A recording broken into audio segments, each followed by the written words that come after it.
നമസ്കാരം. ആത്മീക യാത്രയുടെ പുതിയൊരു വീഡിയോയിലേക്ക് എല്ലാവർക്കും സ്വാഗതം. നമ്മുടെ ഇന്നത്തെ വീഡിയോയിലൂടെ തേയ്പിറ പഞ്ചമി വഴിപാടിനെ കുറിച്ചാണ് കാണുവാൻ പോകുന്നത്. തുടർച്ചയായി ഓരോ മാസങ്ങളിലും നമ്മൾ വരാഹി ദേവിയുടെ പഞ്ചമി വഴിപാട് ചെയ്യുന്നവരാണ്. നമ്മുടെ വീഡിയോകളിലൂടെ തന്നെ നിങ്ങൾക്ക് എല്ലാവർക്കും വരാഹി ദേവിയുടെ പഞ്ചമി തിഥി എപ്പോഴാണ് വരുന്നത്, ഏത് സമയത്താണ് വരാഹി ദേവിയുടെ കാര്യസിദ്ധി സമയം വരുന്നത് എന്നെല്ലാം ഞാൻ പറയാറുണ്ട്. നിങ്ങളെല്ലാവരും ആ വീഡിയോകൾ കണ്ട് വരാഹി ദേവി വഴിപാട് ചെയ്യുന്നവരുമാണ്. ഇതിനിടയിൽ ഒരുപാട് പേർക്ക് വരാഹി ദേവിയെ വഴിപാട് ചെയ്യുവാൻ സമയം കിട്ടുന്നില്ല. ഞങ്ങൾക്ക് പഞ്ചമി ദിവസം ക്ഷേത്ര ദർശനം ചെയ്യുവാൻ സാധിക്കുന്നില്ല, വീടുകളിൽ മറ്റുള്ളവർ സമ്മതിക്കുന്നില്ല, അതായത് വീട്ടിലുള്ളവർ തന്നെ ഞങ്ങളെ വരാഹി ദേവിയെ വഴിപാട് ചെയ്യുവാൻ സമ്മതിക്കുന്നില്ല എന്നെല്ലാം പറഞ്ഞ് ഒരുപാട് കമൻറ്റുകൾ നമുക്ക് വരുന്നുണ്ട്. അങ്ങനെയുള്ളവർ എങ്ങനെയാണ് ദേവിയെ വഴിപാട് ചെയ്യേണ്ടത്, ഏത് മന്ത്രങ്ങളാണ് ചൊല്ലേണ്ടത് എന്നെല്ലാം ഇന്നത്തെ ഈ വീഡിയോയിലൂടെ നമുക്ക് മുഴുവനായും കാണാം. ജീവിതത്തിലെ ഏതൊരു വിഷമഘട്ടങ്ങളെയും തരണം ചെയ്യുവാൻ സാധിക്കുന്ന ഒരു വഴിപാട് തന്നെയാണ് വരാഹി വഴിപാട്. ഇത് നമുക്ക് എല്ലാവർക്കും അറിയാവുന്ന ഒരു കാര്യമാണ്. സാധാരണ ഒരു മാസത്തിൽ 2 വരാഹി വഴിപാട് ചെയ്യുവാൻ ഏറ്റവും അനുയോജ്യമായ ദിവസങ്ങൾ എന്ന് പറയുന്നത് പഞ്ചമി വഴിപാടാണ്. പഞ്ചമി എന്ന് പറയുന്നത് ഒരു മാസത്തിൽ 2 തവണ വരുന്നുണ്ട്.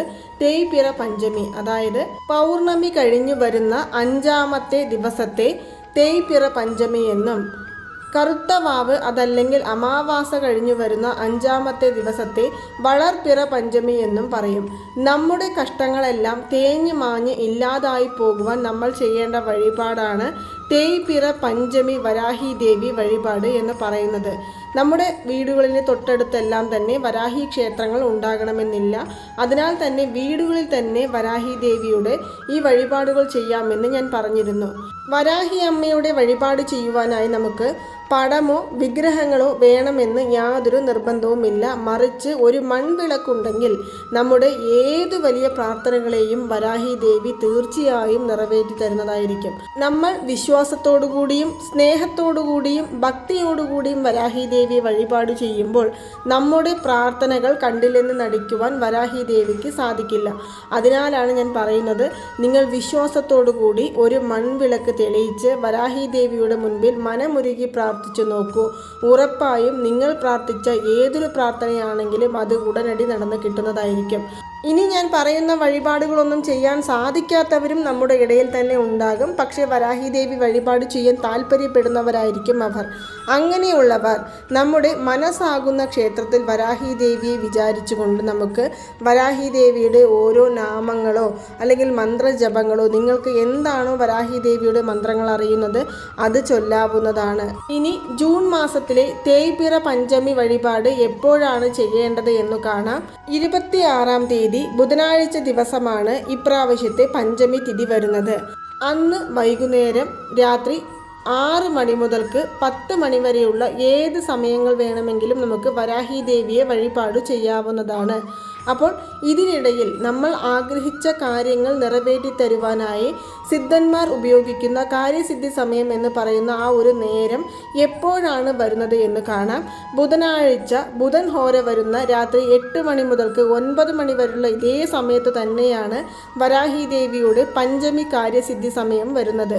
അതിനാൽ നിങ്ങൾക്ക് രാത്രി 8 മണി മുതൽക്ക് 9 മണി വരെയുള്ള സമയങ്ങളിൽ വീടുകളിൽ ദീപം തെളിയിച്ച് വഴിപാട് ചെയ്യുവാൻ സമ്മതിക്കുമെന്നുണ്ടെങ്കിൽ തീർച്ചയായും ഈ ഒരു സമയം നമ്മൾ ഉപയോഗപ്പെടുത്താവുന്നതാണ്. ഇതിനിടയിൽ പലരും ചോദിക്കുന്ന ഒരു ചോദ്യമാണ്, വരാഹി ദേവിയെ എന്തിനാണ് നമ്മൾ വഴിപാട് ചെയ്യേണ്ടത് എന്ന്. അതായത് നമ്മുടെ ജീവിതത്തിൽ നമ്മൾ അനുഭവിക്കുന്ന സകല കഷ്ടപ്പാടുകൾക്കും പിറകിലുള്ള ഒരേ ഒരു കാരണം എന്ന് പറയുന്നത് ശത്രുദോഷമാണ്. അതുപോലെ തന്നെ നമ്മുടെ പാപകർമ്മ ഫലങ്ങളാണ്.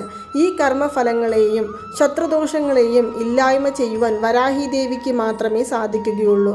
രാജരാജേശ്വരിയുടെ പടനായകിയായ വരാഹി അമ്മയെയാണ് രാജരാജ ചോഴൻ ഏതൊരു യുദ്ധങ്ങൾക്ക് പോകുമ്പോഴും ശത്രുക്കളെ ഇല്ലായ്മ ചെയ്യുവാനായിട്ട് പ്രാർത്ഥിച്ച് വഴിപാടുകൾ ചെയ്തു പോകുന്നത്. അതുപോലെ തന്നെ നമ്മുടെ ജീവിതത്തിൽ ഉണ്ടാകുന്ന ഏതൊരു ശത്രുക്കളാണെങ്കിലും ആ ശത്രുക്കളെ നിഷ്പ്രയാസം ഇല്ലായ്മ ചെയ്യുവാൻ വരാഹി ദേവി വഴിപാടിലൂടെ സാധിക്കുന്നതാണ്. നമ്മളെല്ലാവരും വിചാരിക്കും ശത്രുക്കളെ ഇല്ലായ്മ ചെയ്യുക എന്ന് പറയുമ്പോൾ അവരെ എല്ലാം വധം ചെയ്യുക എന്നാണ് എന്ന്.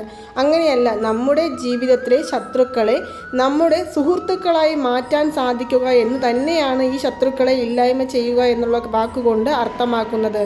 ഇതുപോലുള്ള ശത്രുദോഷം, മനസ്സിലെ വിഷമങ്ങൾ, സാമ്പത്തിക ബുദ്ധിമുട്ടുകൾ, ആരോഗ്യപരമായ പ്രശ്നങ്ങൾ, ജീവിതത്തിലെ പ്രശ്നങ്ങൾ, അതുപോലെ തന്നെ നമ്മൾ അനുഭവിക്കുന്ന സകലവിധമായ പ്രശ്നങ്ങൾക്കും ഒരേ ഒരു പരിഹാരം എന്ന് പറയുന്നത് വരാഹി ദേവിയെ വഴിപാട് ചെയ്യുക എന്നുള്ളതാണ്.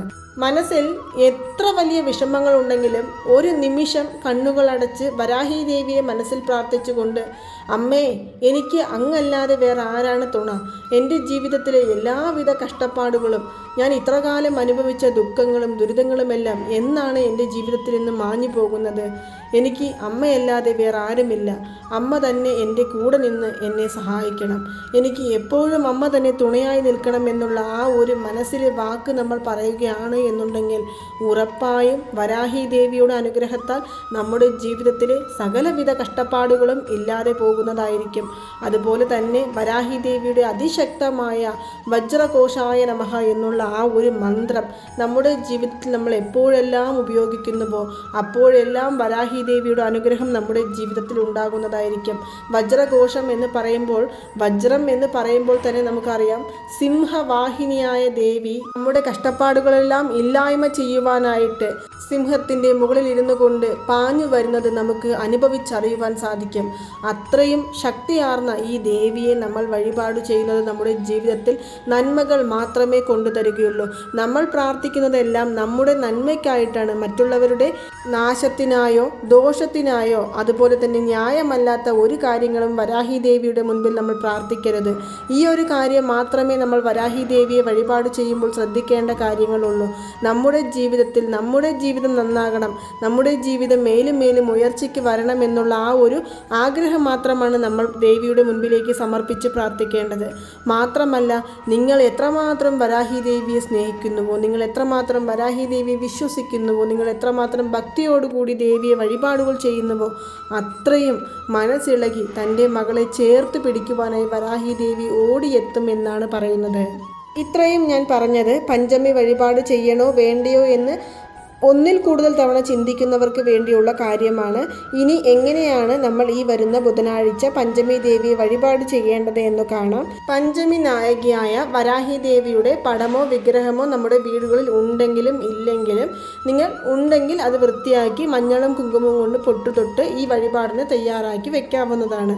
മാത്രമല്ല, നമ്മുടെ വീടുകളിൽ പടമോ വിഗ്രഹമോ ഇല്ല എന്നുണ്ടെങ്കിൽ നമ്മുടെ പല വീഡിയോകളിലൂടെയും പറഞ്ഞതുപോലെ ഒരു മൺവിളക്ക് നമ്മൾ വരാഹി ദേവിക്കായി മാറ്റി വെക്കാവുന്നതാണ്.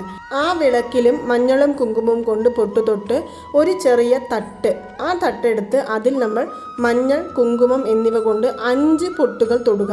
5 പൊട്ടുകൾ തൊട്ടതിനു ശേഷം അതിൽ കുറച്ച് ചെറുപയർ നിരത്തി വെക്കുക. ചെറുപയർ എന്ന് പറയുന്നത് ബുധഭഗവാന്റെ അനുയോജ്യമായ ഒരു ധാന്യമാണ്.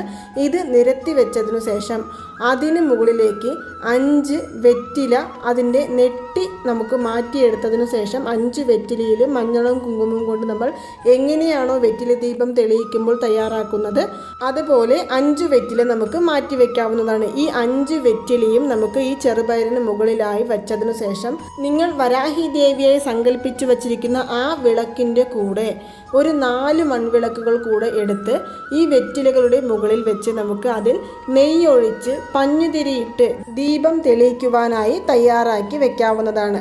ഇങ്ങനെ വെച്ചു കഴിഞ്ഞതിനു ശേഷം നമ്മൾ വരാഹി ദേവിക്ക് മാതള നാരങ്ങയുടെ അല്ലികൾ അടർത്തിയെടുത്ത് അതിൽ കുറച്ച് തേനൊഴിച്ച് നൈവേദ്യം സമർപ്പിക്കുക.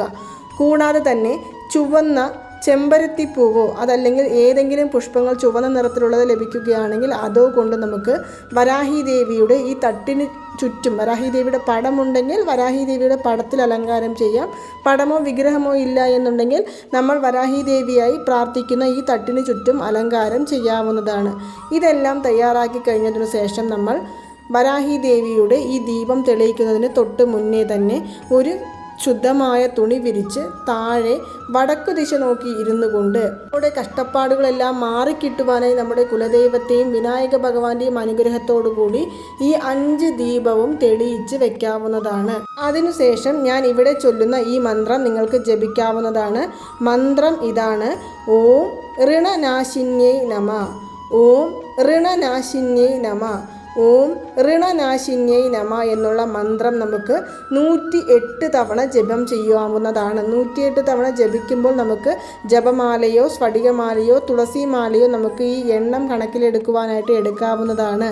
അതല്ലെങ്കിൽ 108 മാതള നാരങ്ങയുടെ അല്ലികൾ മാറ്റി ആദ്യം തന്നെ വെച്ചതിനു ശേഷം ഓരോ അല്ലികളായി എടുത്ത് ഓം ഋണനാശിന്യൈ നമ, ഓം ഋണനാശിന്യൈ നമ, ഓം ഋണനാശിന്യൈ നമ എന്നുള്ള മന്ത്രം ജപിച്ചുകൊണ്ട് ദേവിയുടെ വിഗ്രഹമുണ്ടെങ്കിൽ അല്ലെങ്കിൽ പടമുണ്ടെങ്കിൽ അതല്ലെങ്കിൽ നമ്മൾ ഈ തെളിയിച്ചു വെച്ചിരിക്കുന്ന ദീപത്തിന് താഴെയായി ഒരു വെറ്റില വെച്ച് ആ വെറ്റിലയിലേക്ക് ഈ മുത്തുകൾ ഇടാവുന്നതാണ്. അതായത് മാതള നാരങ്ങയുടെ അല്ലികൾ, അടർത്തിയെടുത്ത് വെച്ചിരിക്കുന്ന അല്ലികൾ നമുക്ക് ഇടാവുന്നതാണ്.